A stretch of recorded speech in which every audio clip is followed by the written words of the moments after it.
Hey, everybody, and welcome to another episode of 5 Questions with the Paulist Fathers. Today, boy, do we have a treat for you. The Paulists have never had anybody celebrate 75 years of priestly ministry. It's been 75 years since this guy's ordination. He's Father James Lloyd. Father James, congratulations on 75 years, and he's about to turn 102 years old. That's great. So welcome to the program. Mike, I've known you for 30 years, right? I think that's about right. Good for you. Yeah. You're just a young lad. Yeah, exactly. Hey, let's get into it. Here's question one. Okay. What's the best piece of advice you've ever received in your 102 years? The best piece of advice I ever got in my whole life as a priest? Yeah. I think one thing was don't take yourself too seriously. You know, you're making too much of yourself and too much of what happens. I'm just a dirty neck kid from the west side of New York. I'm a little punk, from Hell's Kitchen. So I'm a little guy in a great big cosmos. So don't take yourself too seriously and just be very, very grateful that the good Lord has taken me, some guy from the street, and made him a priest. So I think that's probably the best thing. Don't take too much of me, make a great deal of God. There you go. Question two, if we had a time machine and can go back in time, what year of your life would you like to live over again? Oh man, Mike, that is almost impossible. I have been so delighted with all of my years as priesthood, except that the last ones are tougher. The last 2 years, it's tough to get around. I'm arthritic, I'm irritable, I'm an old pain in the neck. But every one of those years was wonderful. Just the joy of being able to function as Christ's priest. The marvelous sense, the self-image, what I can do through God, save the Holy Mass, and how I can help people through the sacrament of reconciliation or penance. I am so grateful for that. And I'm very humbled. There were so many guys that I ran with when I was 18, so many good guys, and I was kind of a schmo. I said, I'm not suited for that. A lot of guys tried it out. I said, I don't want to do that. So I waited until after I got into college to get into the war. Then I started thinking about it. But generally speaking, I felt that's not for me. And the thing that I finally came to understand, took a long time, knucklehead that I am, that he chose me. I didn't choose him. He knew I would be a schmuck. I'm a real nut. I do my crazy things because I come from a crazy family. But nonetheless, he did the choosing. So is it any problem? I'm a lady at the feet of the Lord. That's what I think. Yeah. But no, I'm very grateful, Mike. I got to know you, people like you, people with zeal, good people, and most of my life has been with good people. Yeah. So I'm just loaded with gratitude. I Cool. think that should be the mark of the old goat. So question three, when a man's discerning a call to the priesthood, what's the one most important thing he should think about? Well, the big deal was, I suppose the big deal was you only live once. You got one life to live. You can boot it or make something out of it. And the choice I made in those days, Mike, choosing the priesthood was it. There was no second guess. Like today, it's so much easier. Guys can make up their minds another way. In those days, there was no second guessing. You make the choice, that's it, kid. So I said, that's very serious.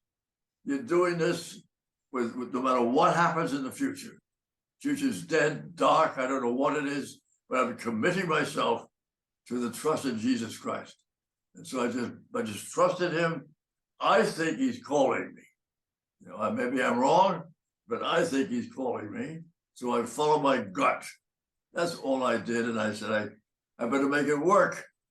Because if it doesn't, I know I have known many, many unhappy priests and and then the damage that priests can do, if they do it wrong.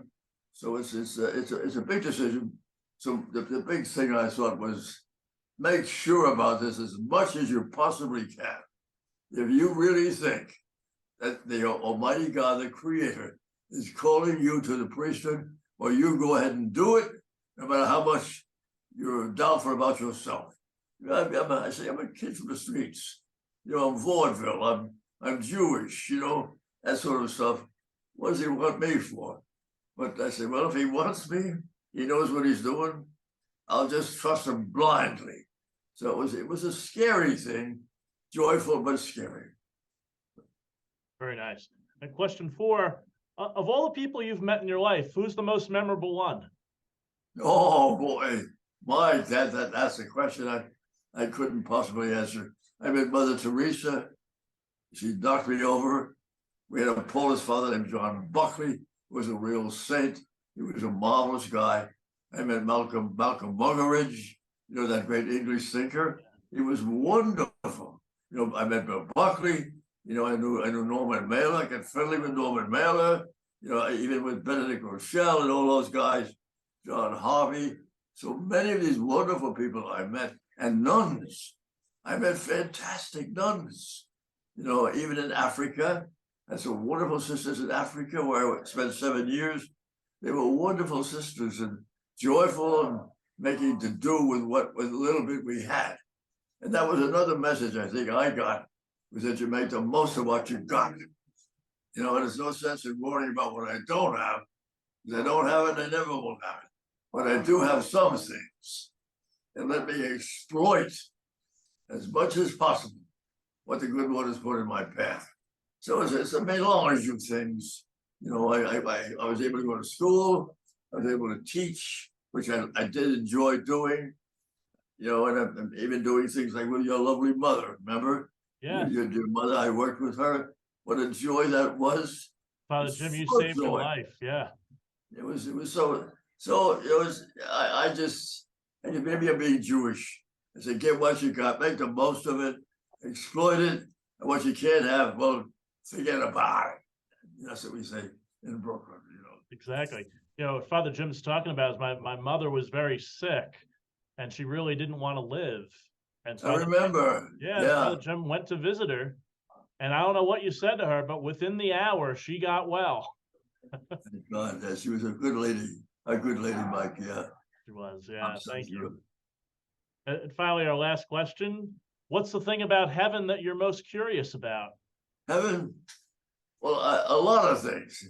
Why did God make me in the first place? I know the catechism pretty well. I know the classic answer to know him, love him, and all of that. But he didn't need me. Why God doesn't need me? Why does he create me? There must be some reason. I'd like to know that. And I would also like to have a conversation with Thomas More. I want to know his thinking and his feelings about being the odd man out. Everybody's against him, even his wife. But he said, no, I am convinced this is what I must do. I want to find out what that was. But that sort of thing, I'm very curious about that. And even the nature, I have long discarded the notion that heaven is a place of old guys with long white beards strumming harp. Strumming on harp. I don't consider that heaven. I want to see the beautiful stuff. The many things I did miss. I saw a lot of beautiful things in my life and experienced many beautiful things. There must be much more, because I am told that the nature of God is to the nth degree endless. So how can this be? I often ask myself the question, what is infinity? Everybody's talking about infinity. What's infinity? All our prayers end up on forever and ever. What does that mean? What is forever and ever? How did it start? How come it never ends? I should like to know these answers, because it's beyond me now with my limited intelligence, but I'm trying the best I can. After all, I'm 102 years old, Well, Father Jim, it has been a wonderful joy in my life to get to know you. And so Oh, thanks for your nice. many years of 75 years of priesthood. That's just amazing.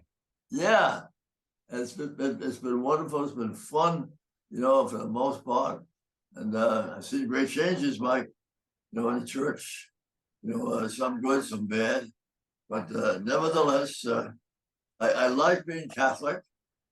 I like being American. This freedom thing. I'm into that. How much I want to be a free person. I don't want to have to be told.